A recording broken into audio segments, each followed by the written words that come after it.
Yeah, I would encourage our listeners. You're going to probably pause and rewind this a bunch of times. Grab a couple sheets of paper and a pencil. And I'm a little old fashioned. For those that are a little bit more techie, grab an iPad, take some notes. Thanks, Daryl. Where do I start with Brent Adamson? I've followed Brent forever and a day. I think I've read the Challenger Sale at least 5 times. I think there's more yellow highlighting on it than black There's ink. so much coffee spilt on this book. I mean, it is just worn out. So it's interesting. I came out of the Office Technology Channel, and I remember team reading Challenger Sale, group of 8 major account guys, and we had to take it chapter by chapter and talk about it every week. So it's just a complete honor to have Brent Adamson on the Selling from the Heart podcast. Brent, welcome.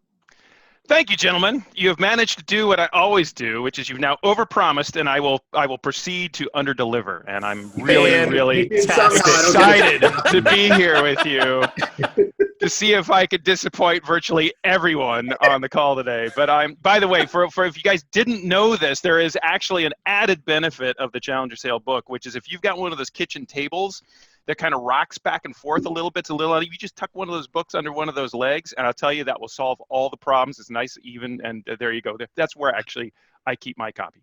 Fantastic. Well, I mean, multifunctional, that's good right? to know and great advice. I didn't know that one. Hey, Brent. I'm a little embarrassed to say, honestly, guys. I mean, just all joking aside, I think you, Larry, you've read that book more than I have. I think I pretty much remember what's in it. Well, we're going to have a 20-question multiple choice test here today. All right, well, let's do that. Sorry, man. But something else is we should maybe talk about, but people don't fully appreciate, I think, because it's hard to imagine. We first found that research when we found the findings that constitute the book. That was May 2009. The book came out in 2011. So that research now is over 10 years old. Isn't that crazy? It's like, I don't know where the time went, which is not to say therefore it's out of date or it's incorrect. It's, but we can, if you guys would like to talk about what we've learned since then, which has been extensive. And it's and then now we're getting into all sorts of really interesting questions about how does it apply in today's environment with quarantine and COVID and economic downturn. And in some ways, it's kind of coming full circle because that book was originally born out of the 2008 global financial crisis. And thinking about in a time, I'm pretty sure we lay this out in the book, but the idea was, in a time when no one was selling because no one was buying, we still would talk to heads of sales back in 2008 and say, well, what's your biggest concern or your biggest question? What can we research for you on your behalf? And they say, let me tell you what's really weird. What's really weird is in a time when I got no one selling because no one's buying, I've got this one sales rep who is crushing his or her goal at 130, 140%. What are they doing? What in the world is that? What magical potion are they using to sell? And so that led to, I don't know, let's go see if we can find out. And that led to the journey that took us down that road. And it's the only reason I mention that is because here we are now 10, 11 years on, and it kind of feels like, deja vu all over again. It's we're in some ways back into a similar situation, in some ways very different as well. But so we can talk about that as well if you'd like. Hey, Brent, I'm fascinated by that. One of the things I do want to know, Larry, though, because I've got to get this in, because this is always at the beginning of every podcast, and my ADD self is not going to like it if we don't ask this question. But and Brent, the question. I mean, this is something that I've really been looking forward to hearing your perspective on. But when you think about the words "selling from the heart," what does it mean to you to sell from the heart? It's a great question, but I love the articulation of it. And Larry, this idea of authenticity and knowing your true self, I think, is so critical, not just for selling. In fact, you could rename the book "Living from the Heart," right?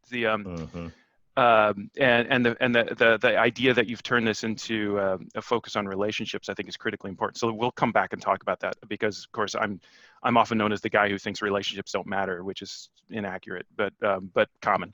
So we can talk about that too. But I know, right?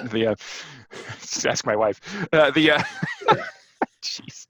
But in any case, the selling from the heart, I think, Daryl.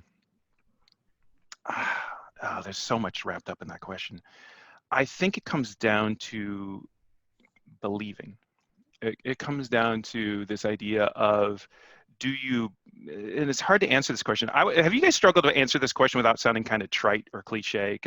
But it's one of these things where it's so important, but we say things like, you got to believe in yourself. It's like, yeah, it's hard for me to say anything that sounds more cliche possibly than that. But I do think it does come down to believing in yourself, in your self-worth, that you have something worth not just saying, but you have something worth hearing, that you have something valuable to add to the conversation that would have a benefit to those who are going to hear it. And you truly got to believe that, because otherwise you're just going through the motions, right? So it's like, and I find oftentimes, I find this, and you think, well, why would you do that then? Well, because I'll tell you why you do that, because you got a family to feed, right? You got to put money on the table, because you got to have a job. And if you didn't do this job, you wouldn't know what other job to do, because you didn't know what to study in in college and what to major. I mean, it gets deep really fast, right? I mean, like, there's a lot of identity questions that are tied up into that question of selling from the heart. Who am I? Mm-hmm. What value do I bring to not just selling, but to the world? And so you got to anchor in that. You've got to understand where you are. So